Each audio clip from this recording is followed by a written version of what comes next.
can't breathe. You are under arrest. When FBI Director Alicia Carter is violently choked by police officers during a routine stop, they have no idea their victim is the most powerful black woman in law enforcement. What begins as humiliation quickly explodes into a national reckoning as Alicia faces betrayal, silence, and systemic cover-ups, while allies like Officer Malik risk everything to leak evidence of racist training manuals, leading to explosive congressional hearings where lies collapse under viral footage, until finally, poetic justice is served when the same officers who once pinned Alicia to the ground are themselves dragged away in handcuffs, exposed before the world they once terrorized. It was supposed to be an ordinary drive home. The city was quiet, its streets slick with rain. Streetlights shimmered against the asphalt as Alicia Carter steered her black sedan through a suburban strip. Her day had been long, her body sore, her mind foggy from endless meetings. To anyone watching, she looked like any other working woman heading home late. No FBI director, no power, just a tired black woman behind the wheel. In her rearview mirror, flashing lights sliced the night. Red and blue. Alicia muttered under her breath, "Not tonight." She slowed, signaled, and pulled to the curb. Her heartbeat quickened, not out of guilt but out of memory. Years of lessons from her father whispered in her head, "Keep your hands visible, speak calmly, don't make sudden moves." Two officers approached, both white, their swagger carried hostility before a word was spoken. "License and registration," one barked. No greeting, no explanation. Alicia kept her hands on the wheel. "Officer, may I ask why I was pulled over?" The second officer smirked. "Your taillights busted. Looks like you don't maintain your vehicle too well." Her car was new. Nothing was broken. She knew it. They knew it. Still, she reached slowly into the glove box. "Here's my registration. License is in my wallet. I'm reaching now." The first officer leaned closer. "Don't get smart. Just do what you're told." "I'm doing exactly that," Alicia replied, her tone steady. He didn't like her calm. Aggressors rarely did. "You got an attitude already," the second officer muttered. "Think you're better than us?" "No, sir," Alicia said softly. "Just tired. Heading home from work." "Step out of the car." Her stomach nodded. "Is that necessary?" "I haven't now." The command cracked the night like a whip. She froze. The rain tapped her windshield in a frantic rhythm. Every instinct screamed danger. Her silence stretched too long. The officer yanked the handle, wrenching the door open. "Out." "I haven't done anything," she whispered, still seated, her hands trembling but steady on the wheel. "You're resisting." Her voice sharpened. "I am not resisting." The first officer's jaw tightened. He grabbed her wrist, twisting it cruelly. Pain shot up her arm. Alicia gasped. "Stop resisting," he shouted, dragging her out. Her heels scraped the pavement. The second officer shoved her against the car hood, pressing her cheek into the cold metal. "I'm not resisting," she cried, her breath fogging the surface. One of them chuckled darkly. "They all say that." Alicia's chest rose and fell rapidly. She tried to keep her voice steady. "Please, let's not do this. I just want to get home." "Home?" The first officer sneered. "People like you never learn." She turned her head slightly, catching her reflection in the windshield. Her eyes, furious, unbroken, stared back at her. "Why are you doing this?" she whispered. The second officer leaned down, his breath hot with contempt. "Because we can." Her body stiffened. The chokehold came, swift arms like iron around her throat. Her world narrowed to darkness. Two gasps of air she couldn't catch. The night closed in, the rain drumming faster, like the city itself held its breath. Her last thought before blackness. Not again. Not me. Not tonight. The world spun as Alicia's body slammed against her own car. The hood was slick from the drizzle. Her cheek pressed so hard into the cold metal that her teeth rattled. "Stop resisting," one officer shouted. Her throat tightened against his forearm. "I'm not resisting," she croaked, the words breaking into fragments of breath. The other officer leaned on her back, forcing her shoulders down. "Quit fighting us." "I can't," her voice caught. "I can't breathe." The chokehold only tightened. A small group of bystanders had gathered, umbrellas dotting the sidewalk like dark blooms. A man pulled out his phone. Another woman whispered, "She's not moving. Keep filming." Someone murmured. Alicia gasped, chest heaving. The officer's knee pinned her ribs, grinding until her vision blurred. "Sir," she pleaded. "I'm not." "Save it," the first officer snapped. "You people always got excuses." The phrase burned. "You people." Alicia's voice thinned into desperation. Please listen. Resisting arrest, the officer announced loudly. His voice aimed at the crowd, rehearsed and hollow. From the sidewalk, a young man shouted, "She ain't resisting. She's pinned down." Another voice, shaky with fear, "Why you choking her? She's not doing anything." The officers ignored them. "She fits the type," the second muttered under his breath. Alicia's body went slack for a moment, oxygen slipping. Her thoughts swirled, memories, fragments. Her father's voice from long ago. "They'll see you as a threat before they see you as a person. Stay calm, stay alive." She wanted to obey, but calm meant silence, and silence meant suffocation. "Help," her whisper cracked. "Help me." The first officer barked back. "Shut up, before we add resisting charges." A trembling woman, on the sidewalk, called out, "I'm recording." "Everyone's recording." The officer glanced up, unease flickering in his eyes. "So what? Videos don't change the truth." The second officer laughed bitterly. "Truth is what we write down." Alicia coughed violently, struggling to suck in air. This is wrong." Her words fell into the rain. A boy, no older than 16, yelled, "She's dying. You're killing her. Stand back." The first officer snapped at the crowd, his voice sharp with authority. "Unless you want to be next." The group recoiled but didn't disperse. The glow of camera phones multiplied. Alicia's pulse thudded in her ears. Spots danced across her vision. She clawed weakly at the air, not at them, but they twisted her motion into evidence. "See that?" the officer hissed. "Aggressive." "I'm not." Her whisper faded. The second officer leaned down, his voice low enough for only her to hear. "This could have been easy, but you people never learn."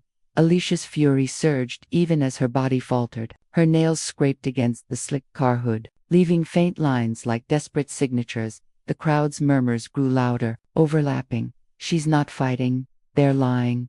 Look at her arms. She's limp." A voice, uncertain but clear, broke through. "I think I know her. She works for the government. I've seen her before." The officers stiffened for half a second, then forced a laugh. "Yeah, right. She's just another nobody," the first officer said, pressing harder. Alicia's vision tunneled. Her body felt heavy, her thoughts distant, but inside, a fire still smoldered. She wanted to scream who she was, reveal her power, her title, but doing so felt like surrendering to their narrative, letting them believe identity was what made her life valuable.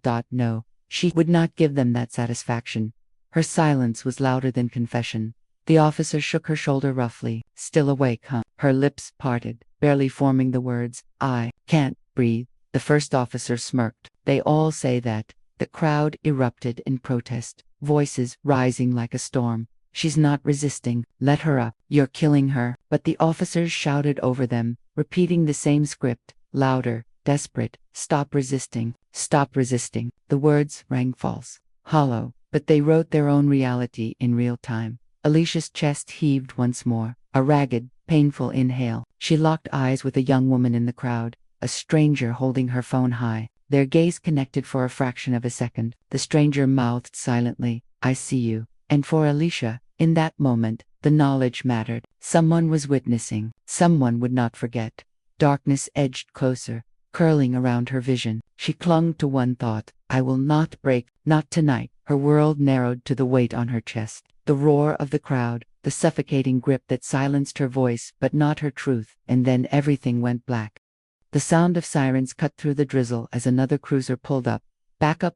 Officer Malik Johnson stepped out, adjusting his cap nervously. Fresh out of academy, barely 23, his badge still felt heavy on his chest. He froze at the sight before him. A black woman sprawled against a car hood, gasping faintly, two fellow officers holding her down. His gut twisted. "Johnson," the senior officer barked, "over here. Help us cuff her." Malik hesitated. "Sir, she's barely moving." The senior officer's eyes snapped to him. "Do what I said." The younger man's hands trembled. Training had warned him about this loyalty to the badge over conscience. Still, seeing her eyes, bloodshot, burning even through pain, shook him. Alicia's lips parted, voice hoarse. "Remember your oath." The words slipped out faint as a ghost, but Malik heard them. They pierced deeper than any order. His father's lessons echoed in his head. The uniform is just cloth. The oath is who you are. "Sir," Malik tried again, voice uncertain. "Maybe we should quiet." The senior officer snapped. "You want to keep your job, rookie. Then back us up." The crowd on the sidewalk grew louder. She's not resisting. Let her breathe. You're killing her. Phones angled higher, flashes blinking. Someone shouted, "She's FBI. I've seen her before." The senior officer laughed mockingly. "Yeah, and I'm the damn president." But Malik's face drained of color. FBI, he stared again at the woman pinned down. Something about her composure, even choking. She radiated command. "Come on," the second officer growled, jerking Alicia's arms tighter. "Help us, Johnson." Malik took a step forward, then stopped cold. His chest tightened. His conscience screamed. "No, sir," he said softly. "What?" I said. "No." The officers whipped their heads toward him, fury etched in their faces. For a heartbeat, even the crowd went silent. Alicia's voice, cracked but unyielding, rasped again. "Truth will out." Then her body went limp. "Shit," the first officer muttered. He yanked his arm back, finally releasing the chokehold. Her body slid from the hood, crumpling to the wet pavement. "She's out cold." Someone in the crowd screamed, "Call an ambulance." Another voice cried. The officers scrambled, panic flashing across their faces. But their fear wasn't for her life. It was for the dozens of cameras capturing every second. "Johnson," the senior officer barked again, "get control of the crowd." Malik didn't move. He just stared at the woman on the ground, her chest faintly rising and falling, rain sliding across her cheek like tears. And in that moment, Malik knew, silence was complicity. The chants from the crowd swelled, relentless. Justice, justice. The script had broken, the silence cracked, and nothing would ever be the same again. The walls were gray, the air stale. Fluorescent lights hummed overhead as Alicia Carter sat alone in a holding cell, her wrists sore from the cuffs, her throat raw. She sat upright, bruised but composed. The officers had dragged her here unconscious, only for her to wake to their laughter echoing outside. "Write it up clean," one officer said. "Resisting arrest, hostile behavior, possible intoxication. Yeah, easy win. She's nothing special." Their voices floated through the bars, smug and careless. Alicia didn't answer. She just stared at the clock, every tick steadying her breathing, every second closer to inevitability. The desk sergeant peeked into her cell. "You're quiet for someone facing charges." Her gaze lifted slowly. "I've learned silence speaks louder," he chuckled. "You'll be singing when the judge sees the report." Outside, tires screeched against asphalt. A rumble of engines followed. The officers frowned. Who the hell's pulling up now? Through the station's windows, headlights pierced the dark. Black SUVs rolled to a stop, their engines idling like beasts. Doors slammed. Boots thundered. Sarge," one officer muttered. The front doors burst open. A wave of agents in suits swept inside, their jackets crisp, their movements precise. Badges flashed. Hands hovered near HOLSTERS. The room stilled. "FBI," one agent barked. "Stand aside."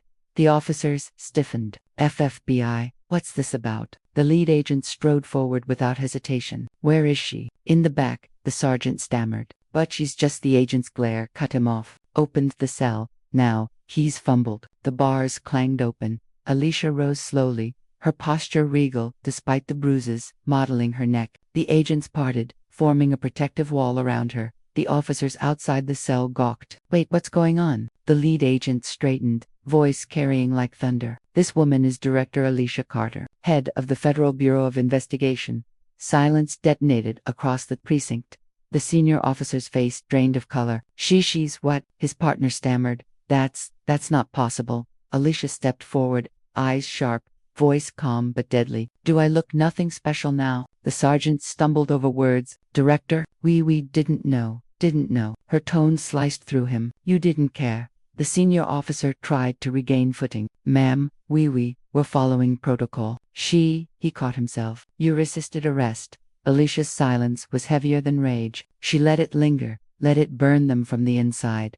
One agent pulled a folder from his jacket, dropping it on the desk. "We already have the footage. Multiple recordings, witness statements, live uploads. The world knows." The officers looked as if the ground had vanished beneath them. Alicia walked past them, slow, deliberate. Every step was a verdict. At the doorway, she paused and turned her head slightly. Her voice was soft but laced with steel. "You thought power was your weapon," she said, "but power without truth is nothing but rot." Her words echoed in the hollow station. Then she left, escorted by her agents, while the officers who choked her stood frozen in their own precinct, stripped, exposed, trembling not from her hands but from the weight of their own downfall. The morning after the arrest, the city woke to chaos. Every major news network replayed the shaky phone footage, Alicia pinned against her car, choking, her voice faint, "I can't breathe." Anchors spoke in grave tones, hashtags exploded across the internet, and protests simmered at the station's steps before noon.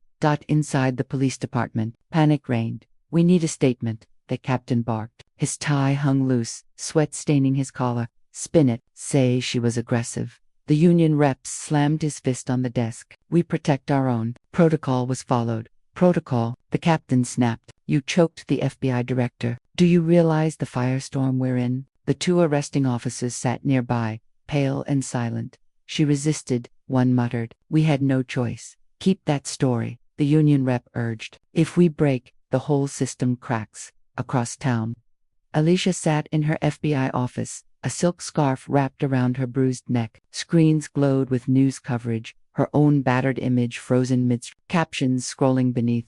"Director Carter," her deputy said urgently, "you have calls from Congress, the White House, the Attorney General. Everyone wants a statement." Alicia's eyes stayed on the screen. "Not yet, not yet. With respect, ma'am, the country's waiting." "Good," she said softly. "Let them wait. The truth doesn't need my voice, it already speaks for itself." Her advisors exchanged uneasy looks. Some pushed for retaliation, others for silence. One leaned forward. "Director, you could destroy them.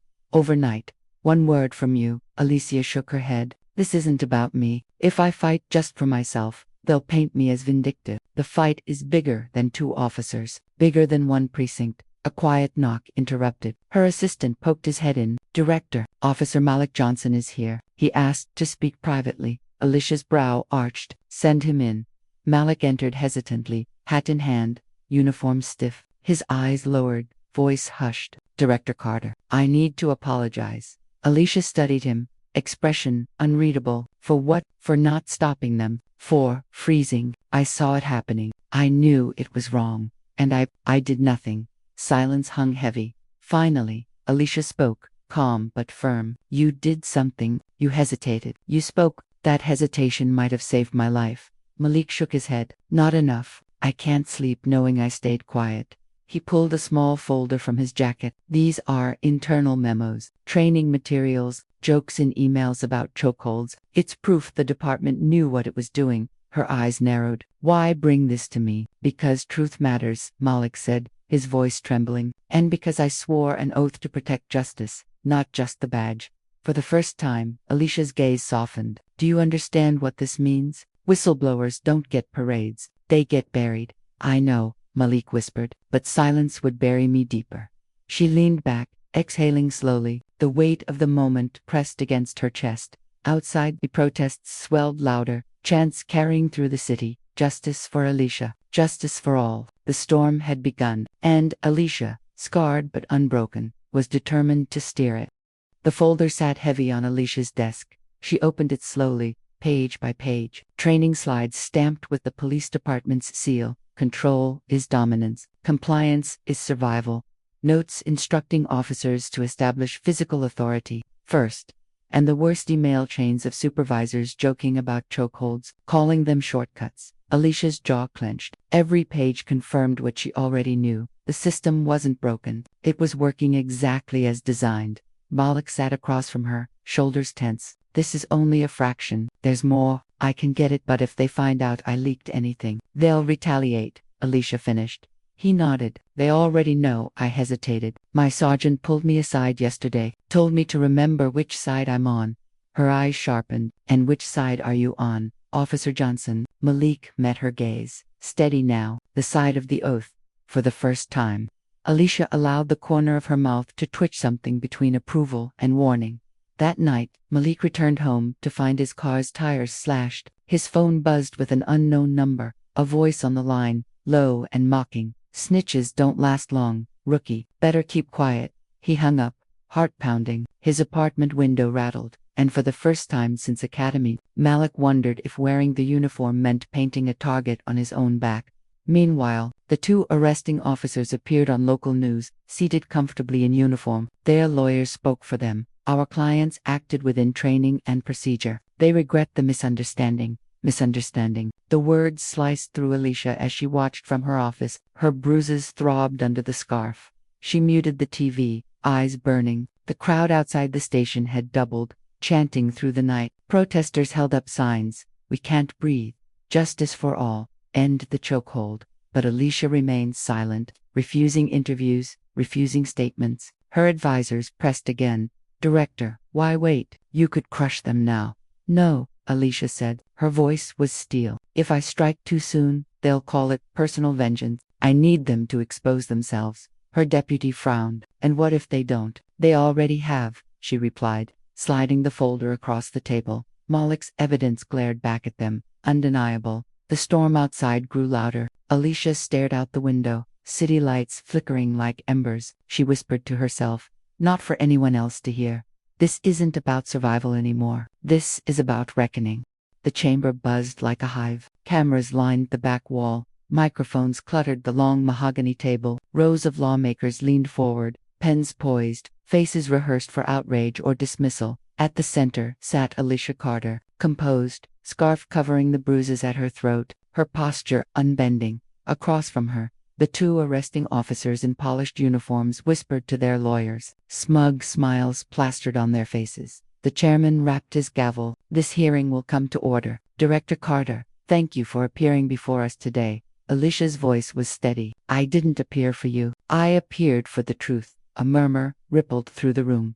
The first senator leaned in, voice dripping with skepticism. Director, was this truly about race? Or was it a traffic stop gone wrong? Alicia's eyes locked on him. When a broken taillight becomes a chokehold, it's never just a traffic stop. Another senator interjected, but surely, as FBI director, you could have identified yourself, avoided escalation. Alicia's tone sharpened. So my life should be spared only if I hold a title. If I had been a teacher, a nurse, a cashier, would suffocation have been acceptable? Gasps whispered across the chamber. The officer's lawyer leaned toward his mic. My clients acted within their training. They perceived resistance. Perceived, Alicia cut in, her voice slicing through his words. Tell me, counselor, does perception justify crushing a windpipe? The lawyer faltered. Alicia leaned forward, pulling a small remote from her folder. With a click, screens lit up across the chamber. The viral footage rolled, her body pinned, her voice hoarse. I can't breathe. The officers' voices yelling scripted lies. Stop resisting. The footage echoed in the room. No spin could erase it.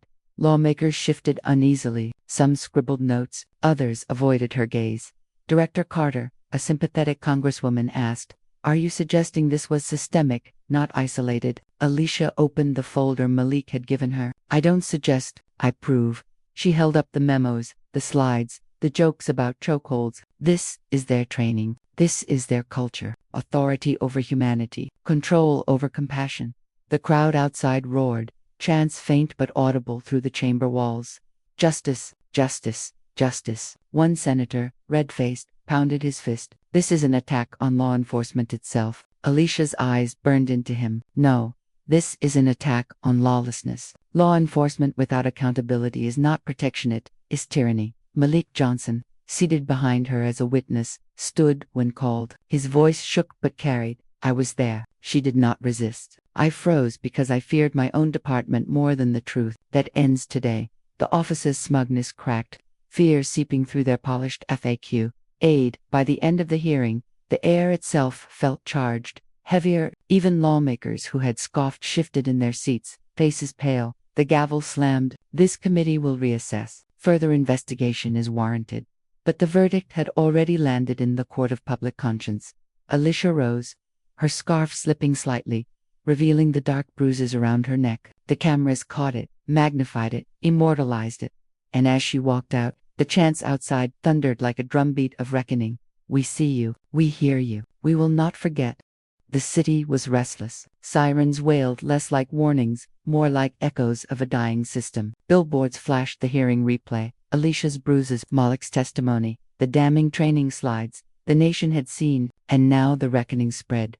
The two officers were suspended within 24 hours, but suspension wasn't enough. The streets swelled with protesters demanding charges. Their names trended online. their faces plastered on posters, not as heroes in uniform, but as predators in plain sight. At a press conference, their lawyer tried to spin. "My clients were following policy." Reporters cut him off with jeer. "Policy doesn't excuse murder attempts. Do you deny the footage?" The lawyer's smile curdled. His clients refused to show their faces. Their homes guarded by patrol cars, not out of honor, but shame. Meanwhile, Malik became both hero and target. Anonymous threats poured in, his badge marked as a betrayal. Yet each time fear pressed against him, he remembered Alicia's words. "Which side are you on?" He chose, every day, to remain on the side of truth.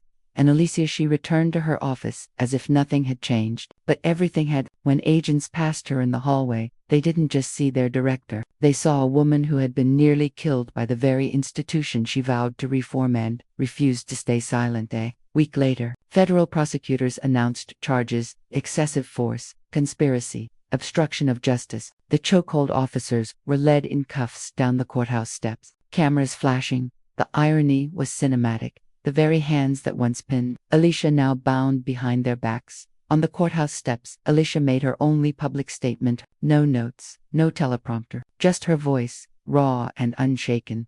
"They thought my title could protect me. It didn't. They thought silence could bury me. It didn't. What protects us is not rank, or badge, or skin. It is truth. And the truth is this: a system built on fear will always fear exposure. Today, it has been exposed." The crowd erupted, not in chaos but in solidarity. Chants rose like a hymn: "Justice for Alicia, justice for all." That night, alone in her office, Alicia watched the footage. One last time, the officers dragged into custody. She exhaled, not in relief, but in resolve. This was never about her survival. It was about the reckoning she had promised.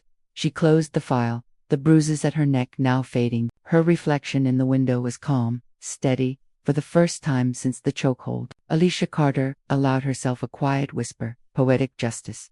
The city outside pulsed with sirens and chants, but she turned away, already planning the reforms to come. The fight wasn't over, but for once, the scale had tipped, and the world was watching.